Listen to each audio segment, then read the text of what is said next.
ایک خاتون کا خط میں آخر پر پڑھ کے سناتا ہوں،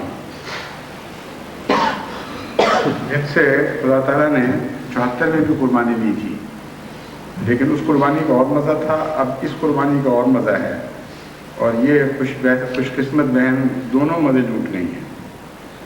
وہ لکھتی ہیں، پیارے آقا 74 میں لائل پور میں تھی، غالباً شادی کے 1 سال بعد ہی خدا تعالیٰ نے محض اپنے خاص فضل سے اس گناہگار بندی کو ان چند لوگوں میں چن لیا جن کو خدا تعالیٰ کی راہ میں مالی قربانی کرنے کی توفیق ملی۔ گھر جلایا گیا، سامان لوٹا گیا، میاں کو سخت لوٹ پوٹ کیا گیا، اور آخر کھمبے کے ساتھ باندھ کر جلانے کا پروگرام بنایا گیا۔ تو خدا تعالیٰ نے محض اپنے فضل سے ان کے ارادے خاک میں ملا دیے، اور مارنے والوں نے خود ہی ایک دوسرے کو برا بھلا کہنا شروع کیا اور میرے میاں کو چھوڑ دیا۔ باقی افراد خانہ ننگے سر اور ننگے پاؤں گھر سے نکالے گئے۔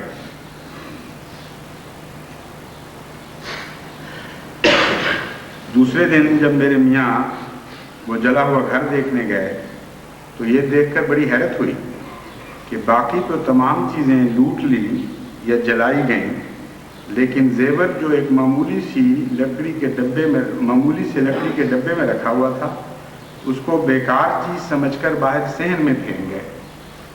اس طرح خدا تعالیٰ نے محض اپنے فضل سے معجزانہ طور پر میرا تمام زیور بچا لیا، اور اس حال میں بھی اس گناہگار کو خالی ہاتھ نہ ہونے دیا۔ اس دن کے بعد خدا تعالیٰ نے فضلوں اور انعامات کو بارش کے قطروں کی طرح ہم نے خدا تعالیٰ کے فضلوں اور انعامات کو بارش کے قطروں کی طرح اپنے اوپر اترتے دیکھا۔ خدا تعالیٰ نے وہ چیزیں دی ہیں جن کا وہم و گمان بھی نہ کیا تھا۔ خدا تعالیٰ نے اس معمولی سی قربانی کو اتنا بڑھا چڑھا کر قبول فرمایا۔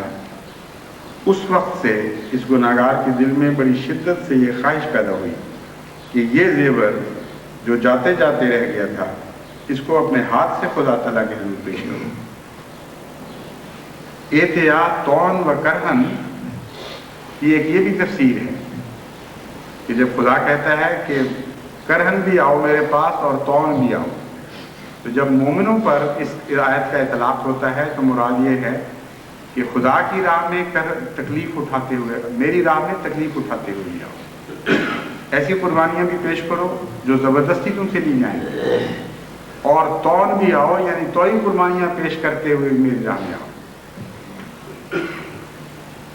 تو یہ اس فکرے میں اسی کی تفسیر ہے۔ اس وقت سے اس گناہگار کے دل میں بڑی شدت سے یہ خواہش پیدا ہوئی کہ یہ زیور جو جاتے جاتے رہ گیا تھا، اس کو خود اپنے ہاتھ سے خدا تعالیٰ کے حضور پیش کروں۔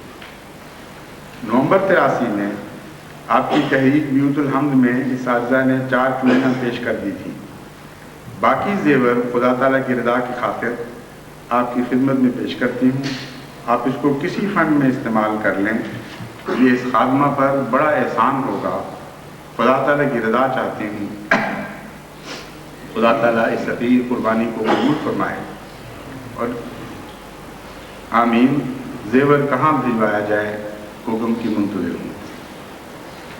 یہ ہے جماعت احمدیہ جو خدا کے ان بندوں پر مشتمل ہے جن کے وجود سے غیر طیش کھا رہا ہے، اور جن کے اوپر مظالم کی انتہا کر دی گئی، اور خدا کی راہ میں دکھ اٹھانے کے بعد ان کا یہ رد عمل ہے کہ جو کچھ تم نے زبردستی چھین لیا، اس کے علاوہ جو رہ گیا ہے وہ ہم تو ایسے خدا کے بندے ہیں کہ خود اپنے ہاتھوں سے شوق سے ولولوں کے ساتھ خدا کے حضور میں پیش کرنے کے لیے حاضر بیٹھے ہیں۔ ایسی قوم کا کوئی قوم کیسے کچھ بگاڑ سکتا ہے؟ اور پھر عجیب حال ہے کہ یہ لوگ یہ ساری باتیں، یہ محبت برخات، یہ پیار اور عشق کے افسانے لکھتے ہیں، اور ساتھ یہ بھی لکھتے ہیں بڑے فکر کے ساتھ کہ ہمارے لیے فکر نہ کیا کرو، ہمارا خیال نہ کیا کرو۔ یہ ہو کیسے سکتا ہے؟ تو ناممکن ہے۔